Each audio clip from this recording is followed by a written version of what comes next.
nosotros la consideramos la persona más llena del Espíritu Santo en la Biblia. Por supuesto, no tomamos en cuenta a Jesús. La persona más llena del Espíritu Santo, la que mejor se ha dejado llenar por el Espíritu Santo. Ahora vean ustedes una cosa muy particular en la Biblia. Siempre que se habla de la Virgen, inmediatamente se habla del Espíritu Santo. Están íntimamente conectados. Nosotros la llamamos la esposa del Espíritu Santo. Veamos, por ejemplo, cuando el ángel le anuncia a la Virgen María que ella ha sido designada para ser la madre del Mesías y que va a quedar embarazada en ese momento, pero solo por obra del Espíritu Santo, ella lógicamente dice, pero ¿cómo puede ser esto? Yo no estoy casada. Le dan una breve explicación, ella no le entiende del todo. ¿Cómo va a entender ella una gestación solo por obra del Espíritu Santo? Pero ella dice, que se haga en mí según tu palabra. Es el primer hágase de la Virgen María, y por medio de ese hágase ella da su pleno conocimiento al camino de Dios y ella queda llena del Espíritu Santo. El famoso mariólogo René Laurentin, mariólogo significa que se dedica a estudiar las cosas propias de la Virgen María, pues él dice que para la Virgen María el momento de la anunciación, cuando fue llenada del Espíritu Santo, fue su proto-Pentecostés, que significa adelanto de Pentecostés, que más tarde el Señor va a dar para toda la iglesia. En la última cena, el Señor les había dicho a los discípulos que después que Él ascendiera, les iba a enviar otro Paráclito, iba a estar dentro de ellos, iba a permanecer en ellos, los iba a llevar a toda la verdad, les iba a recordar lo que Él les había dicho. Y aquí Jesús estaba hablando de una nueva forma de estar dentro de las personas por medio de su Espíritu Santo. En el Antiguo Testamento se veía el caso de algunas personas que para algunas misiones se les concedía el Espíritu Santo, pero no permanentemente, solo para el momento de la misión. En cambio ahora Jesús en la última cena habla de una nueva forma de estar el Espíritu Santo permanentemente en las personas, y la Virgen María es la primera que es privilegiada con este don. Comienza a quedar llena del Espíritu Santo y entonces es la madre del Salvador. Y esto nos enseña a nosotros que cuando, como la Virgen María, nosotros le decimos en todo al Señor, hágase, el Espíritu Santo puede actuar en nosotros. Y entonces se lleva a cabo la obra de Dios en nosotros. Lo que Dios quiere para nosotros es lo mejor, pero necesita nuestro sí para que Él pueda actuar plenamente. Cuando la Virgen María va a visitar a su prima Isabel, dice que apenas oyó la voz del Señor, todo cambió en su casa. ¿Y qué sucedió? Isabel quedó llena del Espíritu Santo. Su hijo, que estaba en el seno materno, quedó lleno del Espíritu Santo. Todo el ambiente. ¿Y qué pasaba? Es que la Virgen María era como un sagrario ambulante. Llevaba a Jesús en su seno. Acercó a Jesús a aquella casa, a Isabel, a Juan Bautista, que estaba en el seno materno, y todo cambió. Y esa es la presencia de la Virgen María. Nos acerca a Jesús. Y en ese momento Isabel, llena del Espíritu Santo, dijo varias cosas. Por ejemplo, a la Virgen María le dice, ¿de dónde a mí que venga a visitarme la madre de mi Señor? Mi Señor en la Biblia solo quiere decir una cosa, mi Dios. La estaba llamando la Madre de Dios. Era el Espíritu Santo que estaba hablando a través de Santa Isabel. Por eso nosotros no tenemos ningún temor de llamar a la Virgen María Madre de Dios, porque Jesús nunca dejó de ser Dios. Y eso no quiere decir que es más que Dios, ni nada de eso, ni diosa, ni divina, nada. Madre de Jesús, que era Dios y hombre. También Santa Isabel dijo, bendito el fruto de tu vientre. Esta fue una inspiración del Espíritu Santo. Y aquí Santa Isabel demuestra que su devoción es cristocéntrica. Ella en ese momento está alabando a la Virgen María, la está venerando, ¿por qué? Por el fruto bendito de su vientre. La devoción a la Virgen María debe ser una devoción cristocéntrica. La amamos, la veneramos La alabamos ¿por qué? Porque es la madre del Salvador, la madre de nuestro Señor. Por eso la alabamos, la veneramos. Imagínense lo que quiere decir la madre del Señor. La alabó el arcángel de parte del Padre Eterno. Y le dijo, bendita entre las mujeres, llena de gracia. La devoción mariana entonces para nosotros es cristocéntrica, por Cristo. La presencia de la Virgen María en las familias es como en la familia de Isabel todo cambió, llegó bendición. ¿Por qué? Porque la Virgen María lleva a Jesús, es el sagrario que lleva a Jesús para nosotros. También cuando la Virgen María presenta a su niño en el templo por primera vez a los 40 días de nacido, aquí se nota una fortísima presencia del Espíritu Santo. En primer lugar, es el Espíritu Santo, dice el texto bíblico, el que impele al anciano Simeón a que vaya al templo en el mismo momento que está entrando la llena de gracia con el niño en las manos, el Salvador en las manos. Es el Espíritu Santo el que impele a Simeón al que se acerque a la Virgen María y que entre todos los niños que hay ahí en el templo distinga ese y haga ver que ese es el Salvador y lo levante y lo alabe. Es el Espíritu Santo el que lo está llevando. Y es el Espíritu Santo el que le inspira una profecía y le dice a la Virgen, María, este niño es signo de contradicción, por eso te va a traer muchos problemas y una espada de dolor te va a atravesar el corazón. Le estaba anunciando a la Virgen María que su vida iba a estar muy cerca del sufrimiento de la cruz de Cristo. Así es que es el Espíritu Santo. Y además se presenta fuertemente la presencia del Espíritu Santo en aquella anciana viuda llamada Ana, que también ella, llevada por el Espíritu Santo, descubre que ese niño es el Salvador y comienza a hablarle a los demás que ese es el Salvador. Tal vez los demás dirían, esa señora no está muy bien de la cabeza con lo que está diciendo, pero ella estaba segura, el Espíritu Santo la estaba guiando. Hermanos, el Espíritu Santo nos impele a acercarnos a la Virgen María. ¿Por qué? Porque ella nos ayuda a abrirnos más, ruega por nosotros para que nos abramos y que se cumpla en nosotros el proyecto de Dios. La experiencia de los grandes santos de la Iglesia ha sido esa, que la Virgen María les ha ayudado a acercarse más a Jesús. San Bernardo a la Virgen María la llamaba acueducto de la gracia, no la llamaba la fuente de la gracia, porque la fuente de la gracia solo puede ser Dios. Acueducto, a través del cual nos pasa la gracia. Y también San Bernardo decía a Jesús por María, o sea, Jesús, la Virgen María no nos aparta de Jesús, nos centra en Jesús. Así como centró a Santa Isabel, bendito el fruto de tu vientre, dijo ella. Centró su atención en el fruto bendito del vientre de la Virgen María. San Juan Bosco también decía, sean devotos de María Auxiliadora y ustedes van a ver los milagros, es decir, el poder del Espíritu Santo en acción. San Juan, cuando describe el momento de la cruz, dice que Jesús entregó su espíritu.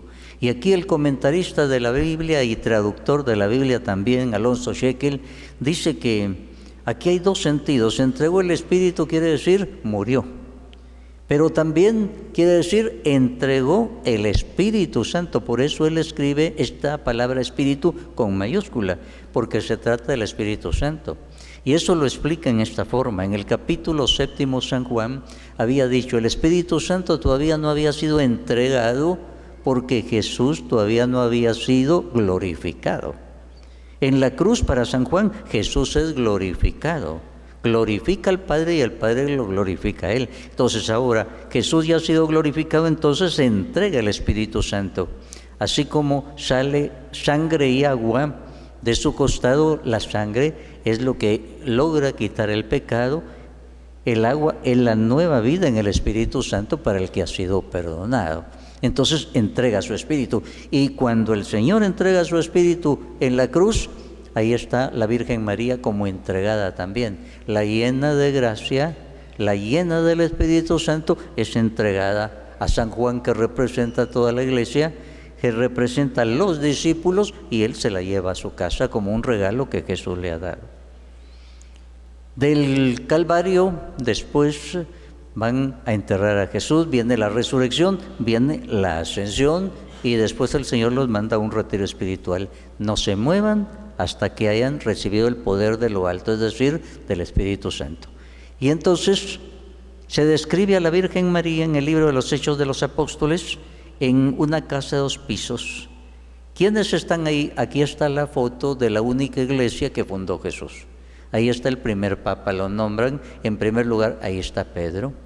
Ahí están los primeros sacerdotes que el Señor acababa de ordenar en la última cena.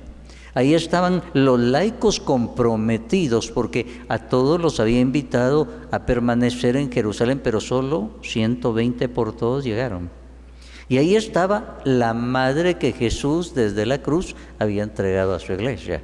¿Y qué hacían? Perseveraban unánimes en la oración. Y después de ese retiro donde perseveraron unánimes en la oración, ahí vino el derramamiento del Espíritu Santo. La Virgen María ya había sido llenada del Espíritu Santo, como decía el teólogo René Laurentin, y había recibido en la Anunciación su proto-Pentecostés. Entonces ella ya tenía experiencia de la llenura del Espíritu Santo, y ella estaba rezando por sus hijos para que quitaran barreras, para que se abrieran de todo a la acción del Espíritu Santo. Y eso es lo que hace la Virgen María con nosotros en las comunidades. Ella, la llena del Espíritu Santo, ruega por nosotros para que nos abramos, que no impidamos nada, que no entristezcamos al Espíritu Santo en nosotros, que no apaguemos el fuego del Espíritu Santo, que nos abramos, porque entonces viene para nosotros esa experiencia de la llenura del Espíritu Santo. Esta fotografía de la iglesia que Jesús fundó es muy bella, examínenla ustedes en el primer capítulo del libro de los Hechos de los Apóstoles. La única iglesia que fundó Jesús es mandada a un retiro, y entonces se van a esa casa de 2 pisos, suben y ahí permanecen. Ellos no sabían cuántos días iban a estar. Nosotros, haciendo la cuenta, vemos que fueron 9 días, y al 10º día vino el derramamiento del Espíritu Santo. Y ahí viene lo que se llama el origen de la novena del Espíritu Santo. Ellos estuvieron en una novena de oración, de meditación, y después vino el derramamiento del Espíritu Santo. Así es que la novena del Espíritu Santo tiene su origen aquí, en el libro de los Hechos de los Apóstoles.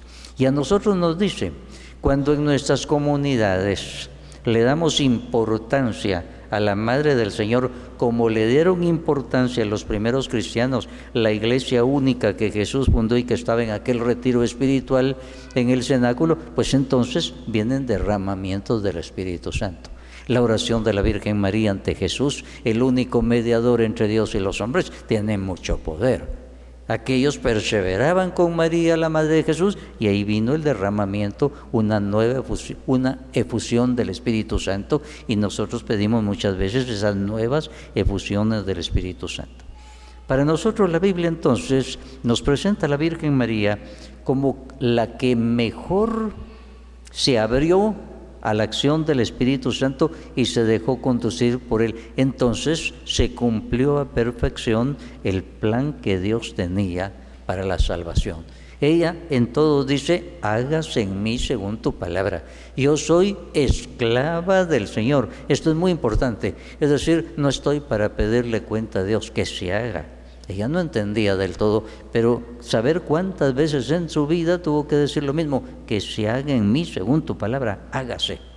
Y ella entonces tiene la autoridad moral para decirnos a nosotros, hagan lo que les diga. Y es lo que dice en Caná de Galilea a los sirvientes, y hagan lo que él les diga significa, ábranse a la acción del Espíritu Santo. Déjense llevar por el Espíritu Santo, así como hizo ella. Y entonces Jesús va a nacer más en ustedes, porque cuando ella dijo, hágase, y se abrió a la luz del Espíritu Santo, el Espíritu Santo engendró a Jesús en el seno de la Virgen María. Jesús nace más en nosotros por medio del Espíritu Santo.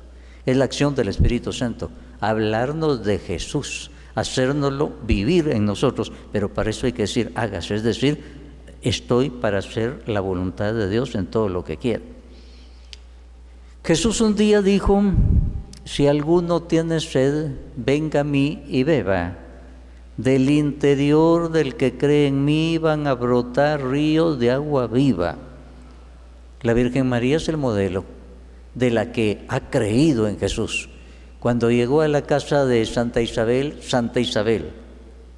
llena del Espíritu Santo, insisto que cuando una persona está llena del Espíritu Santo, es el Espíritu Santo que está hablando a través de esa persona.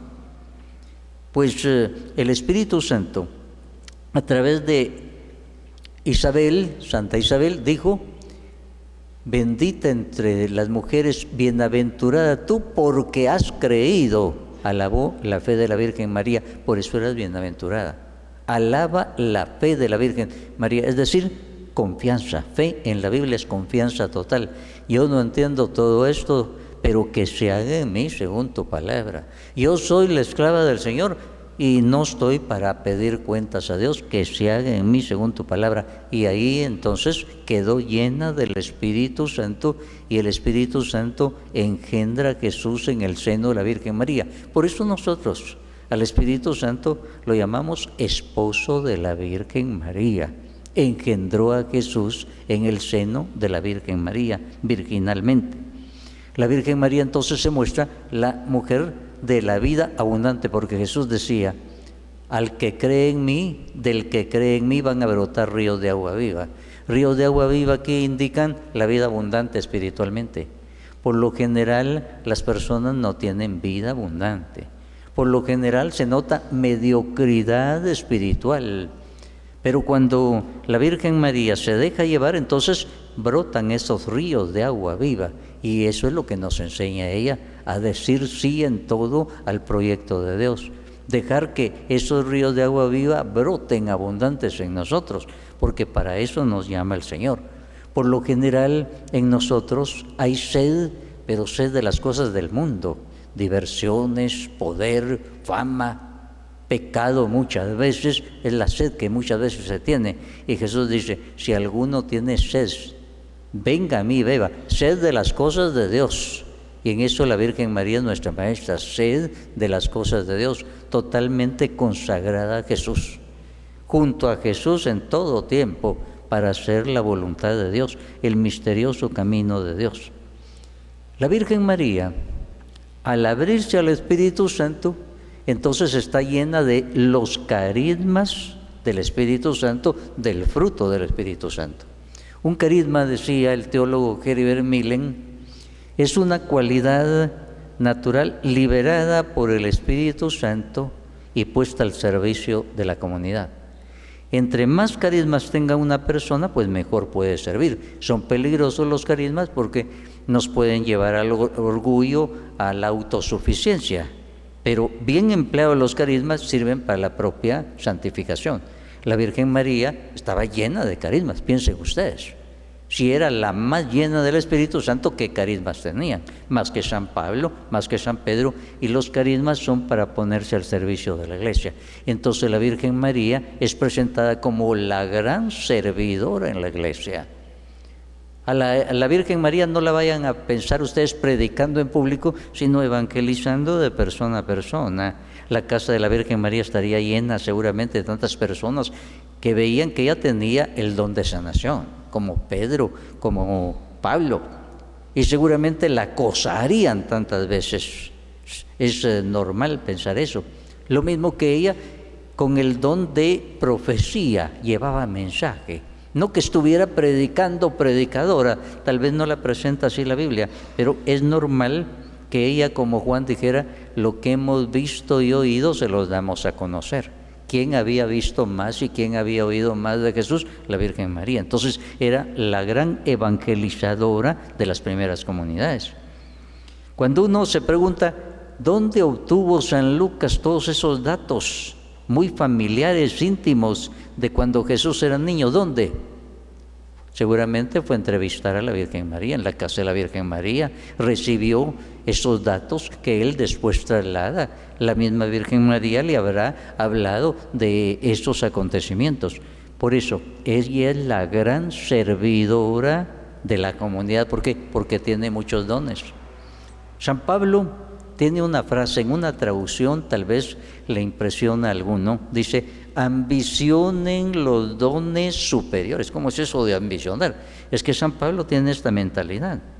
Si una persona tiene muchos dones, pues va a servir mejor en la iglesia. Aquí no está hablando de peligro de desviarse, sino emplear bien los dones, entonces va a servir para santificación de la persona y para servicio de la iglesia. Por eso San Pablo no duda en decir, ambicionen los dones superiores, porque hay unos muy comunes y hay otros extraordinarios.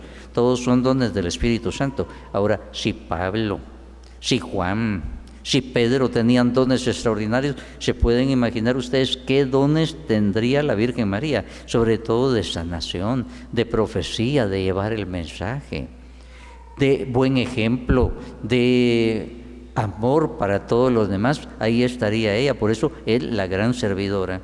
Y repito, y compruébenlo ustedes en la Biblia, siempre que hablan de la Virgen María, inmediatamente se habla del Espíritu Santo. ¿Por qué? Porque fue la persona más llena del Espíritu Santo, la que mejor se dejó trabajar por el Espíritu Santo y por eso en la que se cumplió mejor el plan de Dios.